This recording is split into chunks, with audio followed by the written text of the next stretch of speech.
Tous, bienvenue à cette vidéoconférence consacrée aux nouveautés du référentiel PEFC avec un focus pour les chantiers forestiers pour voir les évolutions donc, que comporte ce nouveau référentiel dans les chantiers forestiers, sur les chantiers forestiers. Donc, c'est le 4e rendez-vous de cette série de webinaires que FIBO Auvergne-Rhône-Alpes vous propose avec PEFC Territoire Auvergne-Rhône-Alpes. Et je vais sans plus attendre laisser la parole à Carolina donc de PEFC qui va pouvoir nous expliquer justement ces évolutions de référentiel. Bonsoir à toutes et à tous. Merci Anaïs.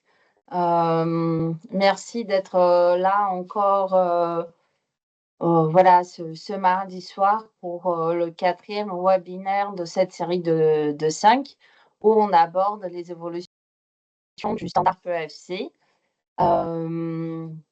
Pour commencer, donc aujourd'hui, l'idée, comme a dit Anaïs, c'est de faire un focus sur les exigences qui vont concerner en particulier les entreprises de travaux et exploitation forestière. D'expliquer les nouvelles modalités de contrôle et de refaire le point notamment sur les différentes exigences que nous, on va voir en contrôle ETF et exploitant forestier pour vous aider, pour vous préparer par la suite et après prendre les éventuelles questions. J'ai pas précisé, excuse-moi Carolina, effectivement, on comprendra plutôt les questions, soit regroupées après quelques-unes des parties de la présentation, soit en fin de présentation. Vous avez tous vos micros coupés, c'est normal, on pourra les réouvrir en fin de présentation si besoin, mais pour ne pas perdre vos questions, n'hésitez pas à les noter dans l'outil de messagerie écrite. Voilà, on pourra les rassembler pour y répondre. Tout à fait. Merci Anaïs.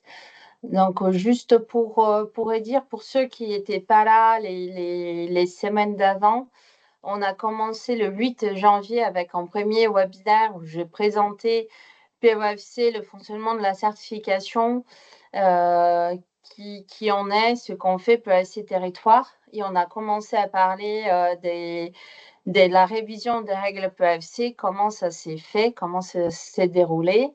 Et puis, les 2 jeudis de la semaine précédente, on a vu le standard PEFC, les règles PEFC dans sa totalité.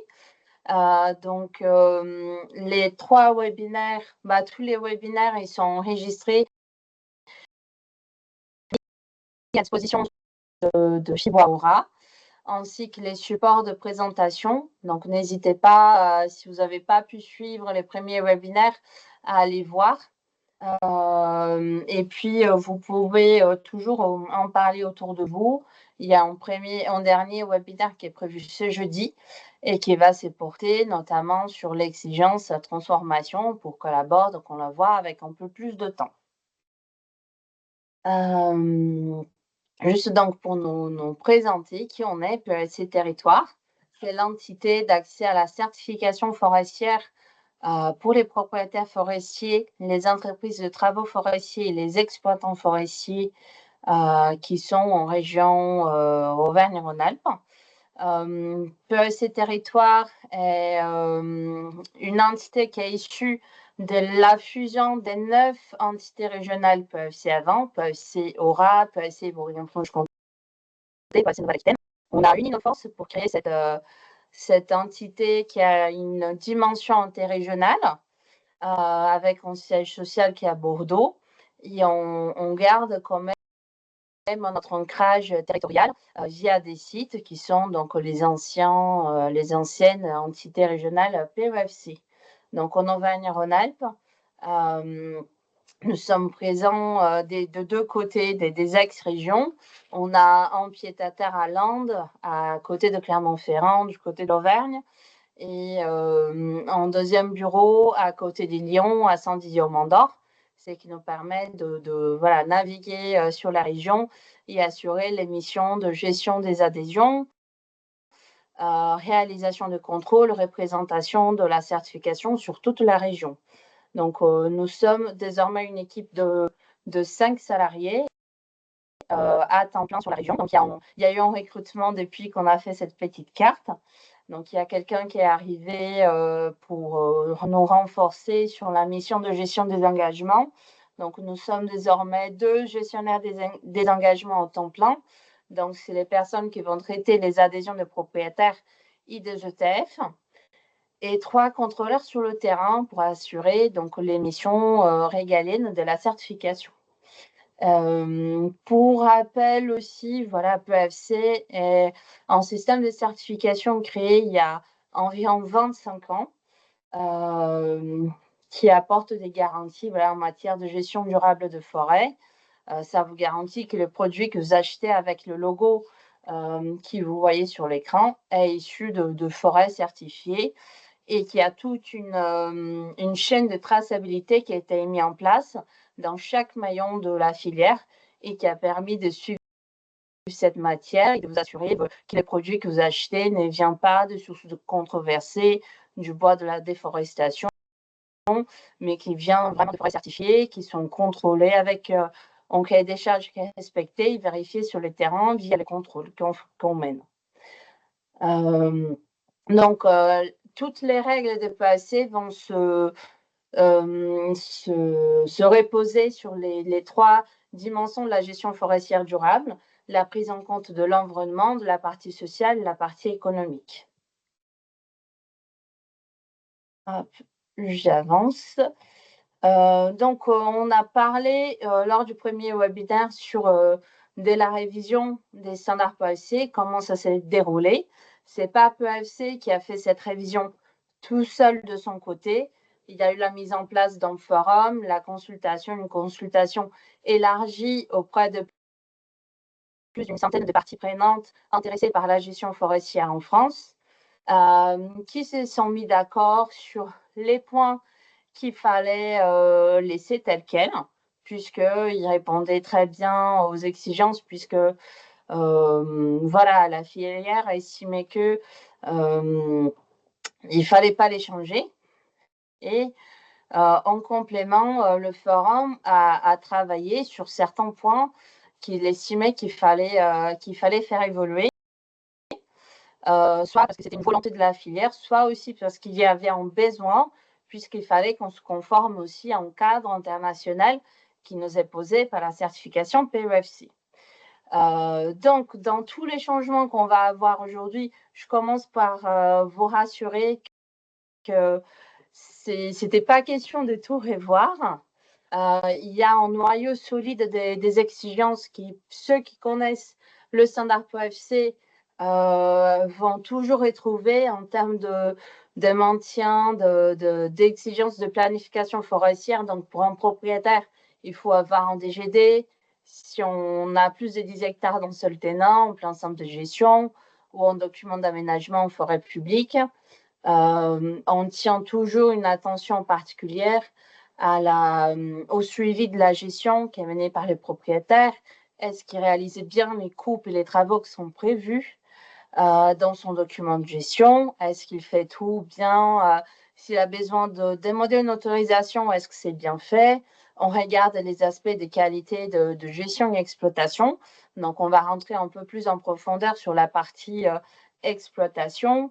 Voilà, est-ce qu'on respecte bien la réglementation au sein des entreprises certifiées, des propriétaires forestiers, et ainsi de suite. Donc, il y a ces noyaux solides-là qui n'ont pas changé.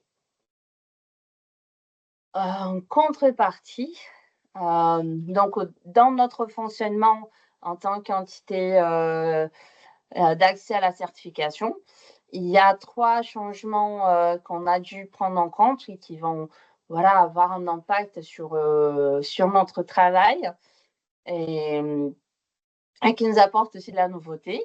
Donc, c'est la mise en place d'une analyse de risque au sein du territoire. Donc, pour la région Auvergne-Rhône-Alpes, on est en train de lister tous les risques de non-respect du standard PEFC en lien avec la gestion et l'exploitation forestière, de les noter. Est-ce que c'est des risques qui sont de faibles à élevés? Et après, de les cartographier. Est-ce qu'il y a des secteurs où on sait qu'il y a une sensibilité du sol qui est un peu plus marquée Et de ce fait, voilà, un peu plus de chances d'avoir des dégradations de sol, de problèmes des dégâts sur le sol lors d'un chantier forestier, et qu'il faut qu'on soit un peu plus vigilant et peut-être qu'on aille contrôler un peu plus pour voir comment cet aspect-là, cette sensibilité du sol est prise en compte dans la planification de chantier. Donc, c'est un petit exemple. Et c'est peut-être un outil qu'on pourra vous en parler, vous en présenter un peu plus tard dans l'année, dans les prochaines années, une fois qu'il sera un peu plus consolidé. En deuxième, désormais, dès qu'on reçoit une adhésion d'un propriétaire forestier, on fait une petite analyse de conformité pour voir si ça répond à un certain nombre. Est-ce qu'il peut avoir des risques aussi avec cet engagement? Il y a des critères qui sont écrits dans le standard PEFC. C'est comme pour les sieurs qui sont présents et qui connaissent le système de diligence raisonnée. C'est à peu près ça qu'on fera avec l'adhésion de propriétaires à notre niveau aussi. Donc, on aura quelques questions à se poser pour voir s'il y a un risque.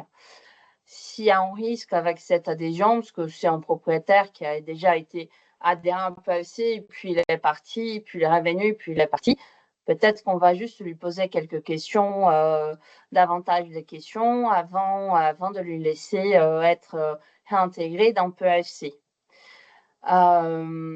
Et puis la troisième nouveauté, et qu'on va parler un peu plus en détail, c'est que désormais, toutes les entreprises de travaux et exploitation forestière seront contrôlées au moment de leur adhésion initiale à PEFC, et puis 5 ans plus tard, au moment du renouvellement de leur certificat. Donc là, on va rentrer dans les modalités pratiques très vite.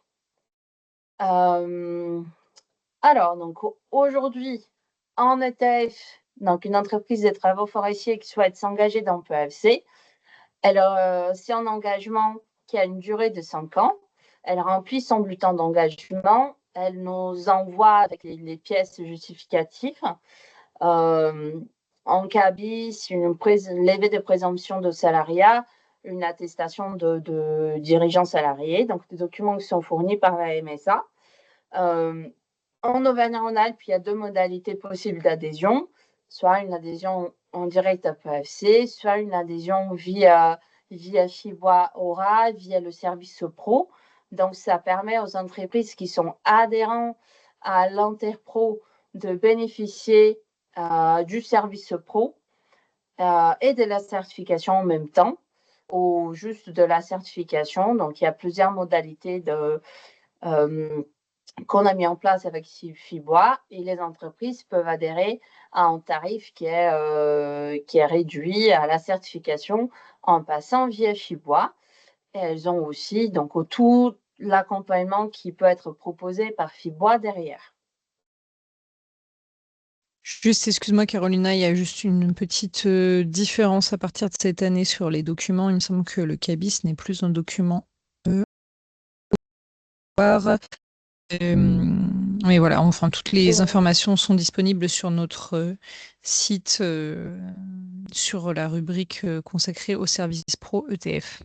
Oui, tout à fait. On a dit qu'on accepterait aussi désormais les attestations, je pense, du Sirène, qui n'ont pas de coût à être obtenues et qui nous permettent d'avoir sensiblement les mêmes informations.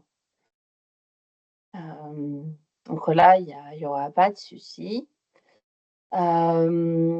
Donc, comme je vous ai expliqué, désormais, le standard PEFC nous impose de faire un contrôle avant l'engagement de l'entreprise. Donc, il y aura 2 modalités qui seront un peu différentes.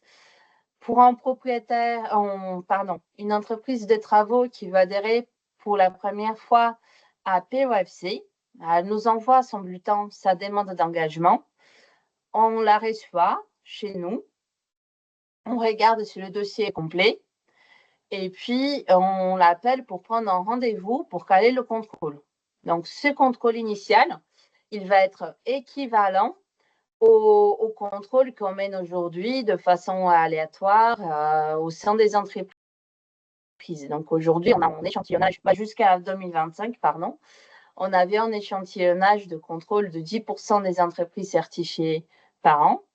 À partir du nouveau standard, donc à partir de 2026, on part sous ce contrôle initial. On contrôle, on va aller sur le terrain, on va rencontrer l'entreprise, on va échanger sur son mode de fonctionnement, sur son rayon d'appro. On va regarder un certain nombre de documents. Est-ce qu'elle a des salariés? On va regarder, voilà, c'est un contrôle assez complet, à la fois documentaire. Puis sur le terrain, on va aller voir 2 chantiers. Voir comment ça se passe sur le terrain, des difficultés que l'entreprise peut rencontrer et est-ce que les exigences à la fois réglementaires, mais aussi PEFC en termes de qualité des chantiers sont bien respectées. Ensuite, à l'issue de ce contrôle, soit tout s'est très bien passé, il n'y a pas eu de non-conformité ou il y a eu de non-conformité mineure. On va pouvoir continuer avec la procédure de traitement du dossier, valider l'engagement de l'entreprise.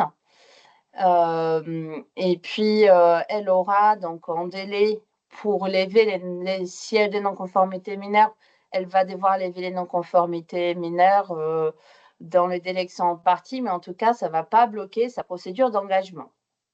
Voilà. Elle aura son certificat à l'issue du contrôle. Et puis, elle sera réputée certifiée, à condition, bien sûr, qu'elle lève ses non-conformités dans le délai. Sinon, une suspension pourra intervenir très vite. La deuxième possibilité, soit à l'issue de ce contrôle, il y a quelques non-conformités majeures qui sont identifiées. Par contre, les non-conformités majeures, elles seront bloquantes pour l'avancée du dossier. Donc, ça veut dire que l'entreprise, à l'issue du rapport de contrôle, elle aura 3 mois pour lever les non-conformités afin de pouvoir avoir son certificat. Si jamais l'entreprise n'arrive pas à lever les non-conformités dans ce délai-là de 3 mois, elle va devoir refaire une demande d'engagement et tout recommencer et passer en nouveau contrôle et ainsi de suite. Donc voilà, cette nouvelle modalité de contrôle à l'adhésion. C'est très important d'avoir ça en tête. Et on envisage, alors, afin d'anticiper un peu ce contrôle et d'éviter qu'il y ait des entreprises qui soient vite bloquées à la suite du contrôle parce qu'elles ont une non-conformité majeure, on vise à demander quelques documents en contrôle, justement pour s'assurer que quand on va aller sur le terrain, qu'il y ait moins de risques d'avoir un gros blocage. Par exemple, aujourd'hui, il y a des entreprises qui ont des salariés, et ni tous sont formés au premier secours, ni tous ont la formation SST. Donc, on sait qu'en sur 3 mois, une entreprise, elle n'arrivera pas à former ses salariés à la SST, puisqu'il faut avoir, voilà, il faut trouver un créneau, etc. Et ça ne dépend pas uniquement de l'entreprise. Donc, c'est sans doute des pièces qu'on va demander en amont du contrôle pour qu'on s'assure que quand on va sur le terrain, ils ont déjà la SST. Ces points-là, on sait qu'il n'y aura pas de blocage sur ça. Voilà. Sur les renouvellements, donc après, pour le renouvellement de l'adhésion, on aura déjà l'entreprise dans notre liste, dans notre base de données. On connaîtra déjà sa date de fin de certificat.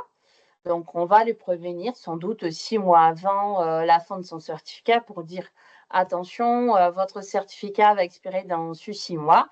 Il faudra prévoir le rendez-vous de contrôle de renouvellement pour que vous puissiez donc renouveler votre certificat. Donc, on calera pareil, on contrôle et la procédure sera la même. Donc, on fera le contrôle sur le terrain. S'il n'y a pas de non-conformité ou juste de non-conformité mineure, le renouvellement du certificat de l'entreprise va se dérouler normalement. Si jamais on contrôle, on constate une non-conformité majeure, là, l'entreprise aura, pareil, le délai de 3 mois pour mettre en place les actions correctives. Donc, d'où cette importance de prévoir de faire le contrôle un peu avant la fin du certificat pour laisser suffisamment du temps si jamais il faut lever des écarts. Et sachant que, voilà, si jamais il y a des écarts à lever, on discutera ensemble, on verra comment se mettre en conformité. On est là aussi pour accompagner les entreprises.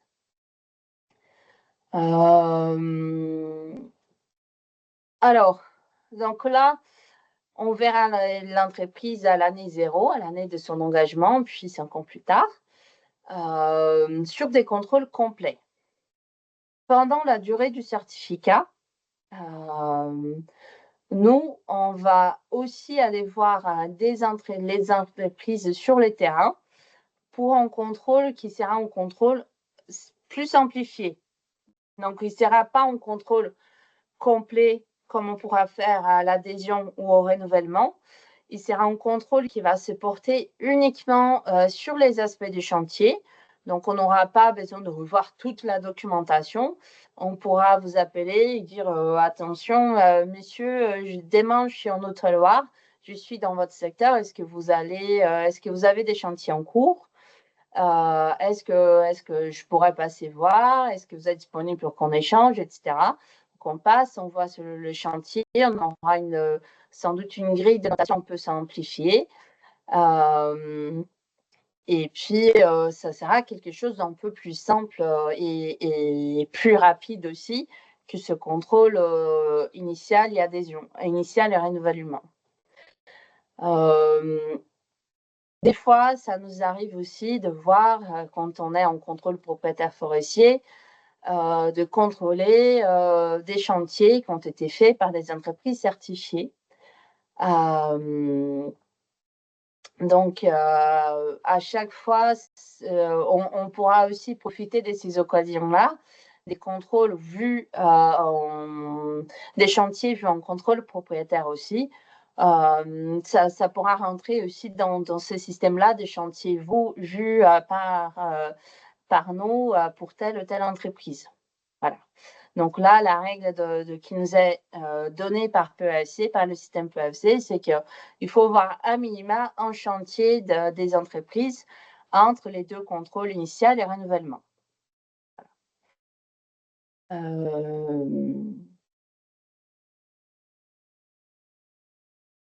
Pour les exploitants forestiers, alors, le fonctionnement sera exactement pareil.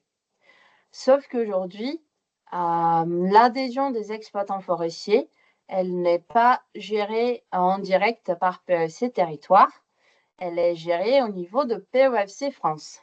Il y a un exploitant forestier qui veut avoir la certification forestier, il doit mettre en place 2 systèmes de certification complémentaires.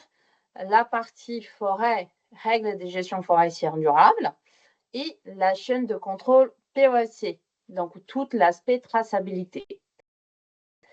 La chaîne de contrôle PEFC, elle est contrôlée, auditée par un organisme certificateur, par des tierces parties indépendantes, comme EcoCert, Bureau Veritas, Qualisud, ainsi de suite. Et la partie donc gestion forestière durable, elle est vue par PEFC Territoire, pardon. Donc, la PEFC et les organismes de certification, donc il y aura trois possibles portes d'entrée pour les exploitants forestiers. Soit ils arrivent directement auprès de PEFC Territoire pour se faire certifier. Nous, on leur explique la démarche. On dit, OK, vous devez aussi mettre en place la chaîne de contrôle, contacter un organisme de certification. Soit ça arrive via PEFC France, il leur explique la démarche, soit ça arrive via l'organisme de certification. Dans tous les cas, l'exploitant forestier, donc il aura l'information comme quoi il faut qu'il passe son contrôle terrain avec PEFC Territoire avant de pouvoir avoir sa chaîne de contrôle PEFC. Donc, pareil, on organisera une visite sur le terrain. S'il y a une non-conformité majeure, constaté lors du contrôle, il faut qu'il la lève sur 3 mois. Sinon, il ne pourra pas avoir son certificat PEFC. Et si il dépasse cette réponse de 3 mois, il va falloir qu'il recommence tout. Ou soit il passe son audit, il y a une non-conformité mineure, des non-conformités mineures ou pas du tout de non-conformité. On va remettre à l'exploitant forestier un rapport de contrôle et un courrier qui dit « Ok, l'entreprise elle est apte à être certifiée sur sa chaîne de contrôle ». Puis, il passe son audit de certification avec l'organisme certificateur et il aura son certificat PEFC et sera réputé certifié. Voilà. Donc, c'est la même procédure, sauf que les modalités d'adhésion de les portes d'entrée sont un peu différentes entre exploitants forestiers et ETF. Et idem pour les exploitants forestiers, au moment de leur renouvellement, on a déjà la liste des participants certifiés. 6 mois avant, on les prévient, il faut programmer le contrôle de renouvellement, on organise la visite, le contrôle sur le terrain. Soit il n'y a pas de non-conformité et l'entreprise peut continuer sa procédure de renouvellement de la certification. Donc, il faut qu'elle passe à nouveau les 2 audits. Gestion forestière durable avec PSC Territoire et chaîne de contrôle avec son organisme certificateur. S'il y a une non-conformité majeure, là, en fonction aussi de d'où on est dans la période des certificats d'entreprise, il pourra avoir une suspension de certificat tant que l'entreprise ne lève pas sa non-conformité. Et si elle n'arrive pas à lever la non-conformité dans le délai en partie, elle pourra avoir le retrait de sa certification par PSC Territoire et qui entraîne aussi l'arrêt de sa chaîne de contrôle POFC. Voilà. Donc, nous, ce système-là, on le mettra en place, on est obligé de le mettre en place dès cette année. Donc, on va travailler avec les entreprises. L'idée, avec ce webinaire et toute la communication qu'on va faire auprès des exploitants forestiers et des ETF, c'est vraiment d'être là dans l'accompagnement, dans la prévention pour éviter qu'il en arrive à avoir des retraits des certifications et éviter la perte aussi des chaînes de contrôle, donc des certifications des entreprises. Pour un exploitant forestier, ça sera pareil. Entre les 2 audits complets, il y aura des audits qu'on dit de chantier. Voilà, on ira les voir sur les terrains avec un contrôle qui sera simplifié.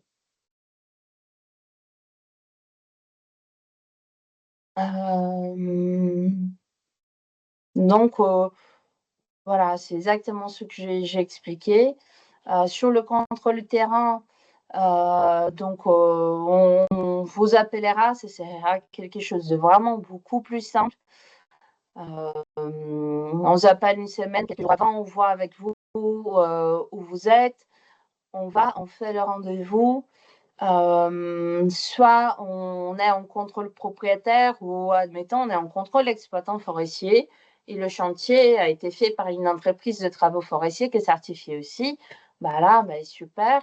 On pourra faire compter ça aussi comme un chantier vu pour l'entreprise et ça veut dire qu'on ne va pas devoir la solliciter pour un rendez-vous en particulier. Voilà. Anaïs, est-ce que pour l'instant, il y a des questions sur ces modalités Oui, il y en a une notamment sur la partie ETF. Monsieur Demontière qui aimerait savoir combien d'ETF ont le certificat d'engagement PEFC en Auvergne-Rhône-Alpes à ce jour. Et est-ce que les entreprises certifiées sur l'ancien cahier des charges restent PEFC? Alors, pour la deuxième question, oui. Donc là, tous les participants certifiés, ils vont recevoir une communication pour notifier du changement de standard, sauf s'ils résilient, s'ils demandent leur retrait de la certification. ils vont continuer certifiés. Donc, tous les ETF qui sont actuellement certifiés, ils restent certifiés. Aujourd'hui, alors, on tourne autour de 220 entreprises certifiées de travaux forestiers certifiées en Auvergne-Rhône-Alpes. On est la région qui a le plus d'entreprises de travaux forestiers certifiées en France.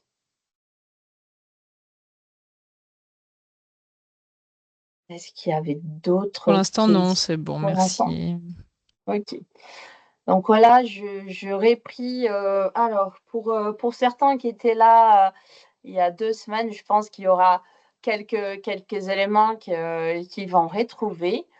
Donc j'aurais pris en focus sur les exigences qu'on va contrôler, qui s'appliquent aux entreprises de travaux et exploitation forestière et des aspects qu'on va contrôler sur le terrain. Alors là, c'est des choses qui n'ont pas évolué par rapport aux standards précédents. On travaille toujours, on contrôle le cadre réglementaire. Donc, la contractualisation pour les exploitants forestiers, les contrats d'achat de bois sur pied et les contrats des sous-traitances des chantiers, s'ils font des chantiers en sous-traitance. C'est des choses qu'on voit, qu'on demande en contrôle. C'est pareil pour une entreprise de travaux forestiers. On demande les contrats de prestation avec le donneur d'ordre. Et si l'entreprise de travaux fait aussi de la sous-traitance, sous-traite une partie des chantiers ou juste l'abattage manuel, une autre entreprise, voilà, on va demander aussi le contrat de sous-traitance. Sachant que là, c'est la réglementation qui demande ça. PEFC, il a ajouté deux petites choses au contrôle des contrats. Il y a 2 mentions qui doivent apparaître sur tous les contrats. La première, c'est qu'est-ce qui est fait des menus bois, des rémanents après la coupe, est-ce qu'ils vont être laissés par terre? Voilà, juste faire état de ça. Et la deuxième mention, c'est de la certification de l'entreprise d'exploitation de travaux et du propriétaire forestier. Donc, est-ce qu'il y a bien, si c'est un chantier en forêt certifiée, est-ce qu'il y a bien le numéro du propriétaire? Et si l'entreprise est certifiée, une petite mention, l'entreprise est certifiée PEFC, il s'engage à respecter le standard PEFC en vigueur. C'est des choses qu'on a des modèles prêts et qui permet d'assurer le propriétaire, le prestataire de rappeler que l'entreprise est certifiée et que de ce fait, elle a aussi des engagements de compte à rendre à PEFC. Puis toutes les démarches administratives liées au chantier, les déclarations de chantier, et ainsi de suite, déclaration de voirie, des choses qui peuvent arriver. La gestion des déchets, donc à la fois qu'est-ce qu'on fait avec les huiles des machines une fois que les vidanges sont faites? Est-ce que l'entreprise l'amène en déchetterie? Est-ce qu'une entreprise qui vient récupérer tout ça? Comment sont faits les entretiens? Mais aussi sur le chantier, on ne laisse rien derrière nous. Sur les exigences qui sont plus en lien avec les règles d'hygiène et sécurité, les documents uniques d'évaluation des risques pour ceux qui ont des salariés, tout le port des EPI, ça, c'est des choses qu'on regarde aussi. La trousse de secours, est-ce que l'entreprise est là? Est-ce qu'elle est bien dans le véhicule?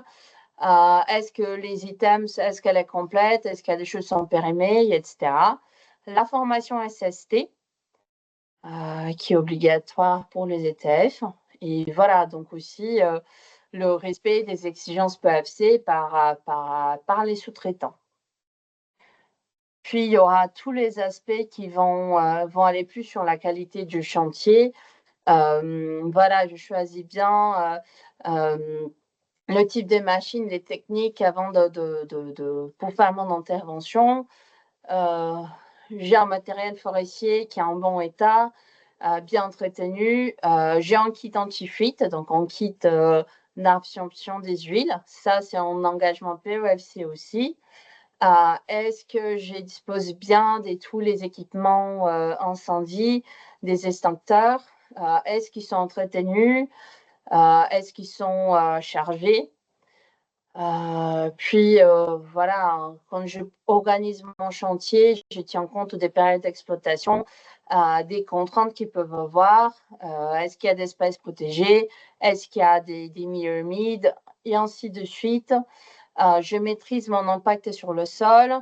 Je roule sur les cloisonnements d'exploitation. Je me balade pas sur toute la parcelle.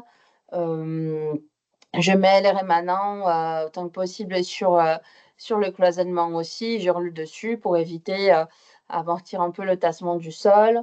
Je maîtrise mon impact sur la ressource en eau. Donc, les franchissements de cours d'eau, ils sont à éviter. Si vraiment on doit faire un franchissement de cours d'eau, on demande l'autorisation qui va avec, on utilise les bonnes techniques. Aussi, on évite tout ce qui est circulation en bordure de cours d'eau. Voilà, pour éviter des dégâts.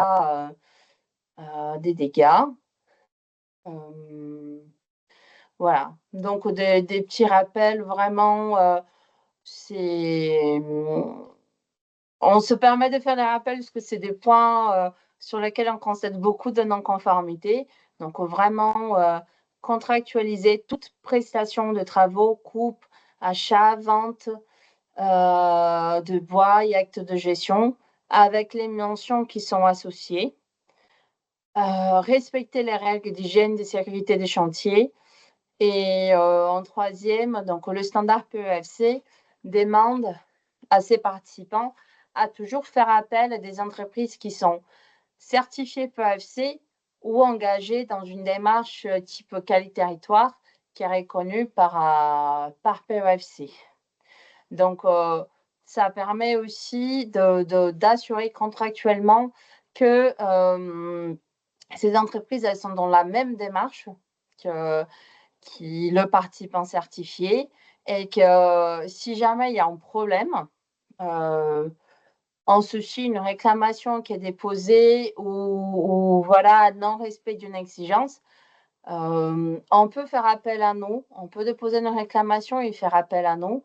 On viendra contrôler, admettons, en chantier où il y a eu un dégât sur la voirie, une réclamation qui est portée par un propriétaire certifié qui a fait appel à une entreprise qui est un exploitant forestier qui est certifié, mais son sous-traitant ne l'était pas. Nous, on ne sera pas en mesure de demander quoi que ce soit au sous-traitant qui n'est pas certifié. Donc, toute la responsabilité, elle va se reposer sur l'exploitant forestier qui est certifié. Donc, c'est à lui qu'on va lui demander des actions correctives, la remise en état de la voirie dégradée, par exemple. Un chantier, donc là, on a la forêt qui est certifiée, l'exploitant forestier qui est certifié et le TEF qui est certifié.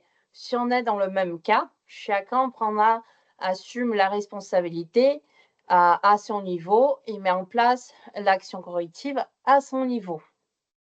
Donc, c'est une assurance pour tout le monde, voilà, qu'on boucle la boucle et que si, bon, on sait que c'est des choses qui arrivent, mais il y a moins de chances qu'on ait un problème quand tout le monde est engagé dans la même démarche de qualité et tout le monde doit respecter les mêmes règles du jeu. Donc une information qui nous paraît important aussi de redire sur cette webinaire, c'est aussi de vous en parler de nouveaux seuils de coupe rase qui sont intégrés dans le standard PEFC, puisque beaucoup sont concernés, notamment les exploitants forestiers. Donc, à être vigilant quand vous intervenez en propriété certifiée. Donc, les coupes rases sont désormais interdites dans les zones de protection forte et dans le RIP-SIV. Donc, il y a une définition précise dans le standard de qu'est-ce que c'est une zone de protection forte. Donc, c'est le cœur de parcs nationaux, les réserves biologiques intégrales, les réserves naturelles, les arrêtés de protection du biotope. Puis les coupes rases sont limitées à 2 hectares dans les zones de pente, de forte pente, donc au supérieur à 30%, aux zones de forte sensibilité paysagère. Pareil, la sensibilité paysagère, il y a des critères aussi qui le définissent dans le standard. Et dans les autres cas, les coupes rases, elles vont devoir respecter une surface inférieure à 5 hectares. Voilà.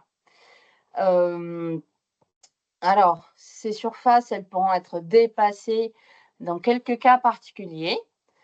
Il faudra le justifier, mais par exemple, une coupe sanitaire suite à un gros dépérissement, attaque des scolytes, gros dépérissement de sapins, des choses qu'on voit dans la région en ce moment. C'est pas l'objectif d'interdire le propriétaire de bloquer aussi voilà, tout ce qui est demandé en termes de lutte contre les scolytes, etc. Le propriétaire, il pourra dépasser le seuil des 5 hectares. Il faudra juste qu'il le justifie avec un diagnostic et qu'il notifie PEFC territoire. Voilà. Donc, ça restera, ça, c'est une évolution de ce seuil de coupe rase avec ce nouveau cadre qui est posé. Et pour finir, donc, on a déjà mis en place quelques outils pour accompagner les participants. Il y a des choses qui sont déjà disponibles en ligne. Un site internet qui est dédié vraiment aux nouveaux standards qui s'appelle En forêt certifiée PEFC. Vous pouvez vous connecter sur ce site, il a 2 entrées. Soit je veux connaître la totalité du standard PEFC, des règles PEFC. Et là, c'est un site immersif. Vous avez des petites icônes que vous cliquez et vous découvrez les exigences par thématique. Ou soit vous connaissez déjà PEFC, vous voulez juste savoir quelles sont les évolutions du standard, les principales évolutions. Donc, vous rentrez par le deuxième accès. Et pareil, donc c'est quelque chose d'immersif avec des petites bulles à cliquer. Et on retrouve donc les nouveautés, les évolutions par thématique aussi. De plus, il y a une plaquette qui est déjà disponible qui fait un focus justement sur les évolutions du standard PEFC. Donc, les deux, ils sont en ligne sur le site de PEFC France. Donc, à venir, il y aura un courrier de notification de tous les participants certifiés qui vont expliquer aussi voilà, les nouvelles modalités, pourquoi on met en place le nouveau standard. Est-ce que moi, propriétaire, participant, je dois faire quelque chose ou est-ce que je reste automatiquement certifié? On va en parler aussi de toutes les modalités, des actions d'accompagnement qu'on met en place. On travaille sur une version du standard PEFC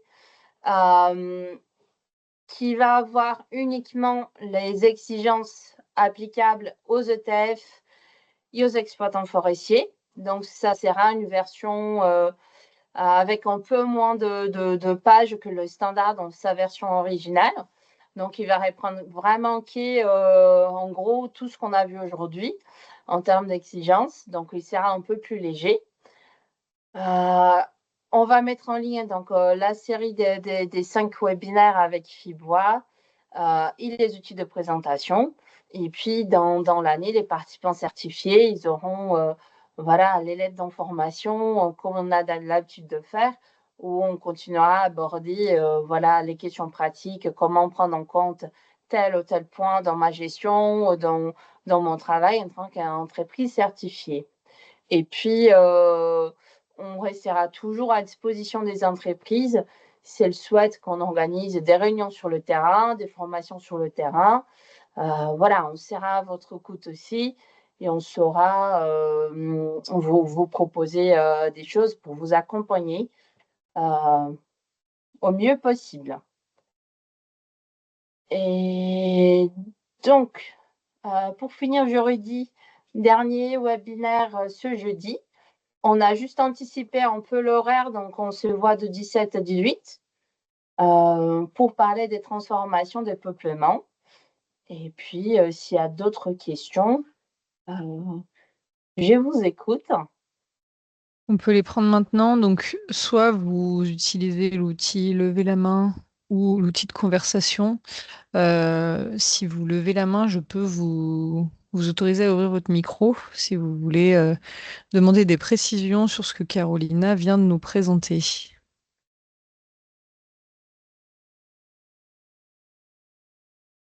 Ah bah, une première question, effectivement, quel lien entre PEFC et Et la RDUE? structure RDE, oui. Donc en fait, alors, on a eu la chance d'être en pleine révision quand le RDE commençait à sortir. Donc PEFC international s'est rapproché de la Commission européenne. Il a demandé une reconnaissance du standard PEFC, des standards PEFC à la fois de la chaîne de contrôle et des règles de gestion forestière durable à la Commission. Donc, de ces faits, nous, on a aligné la totalité de nos exigences au RDUE, et ça veut dire que le propriétaire forestier, il saura que sa gestion est conforme aux pratiques du RDUE. On a vu l'autre jour, quand on parlait de transformation, on va parler jeudi. Nous, on a aligné nos définitions de transformation avec celles du RDUE, les notions de défrichement aussi. Et puis, pour les entreprises qui sont certifiées, qui ont une chaîne de contrôle, et quand ils passent leur audit de chaîne de contrôle, ils peuvent demander le module PEFC RDUE. Donc, c'est quelque chose qui complète les procédures qu'ils disposent déjà et mettent en place ce nouveau fonctionnement en lien avec le DDS RDUE. Et tout peut être audité en même temps par l'organisme certificateur. Donc, pour l'entreprise qui est déjà certifiée PEFC, c'est une simplification dans la démarche de mise en conformité par rapport au RDUE.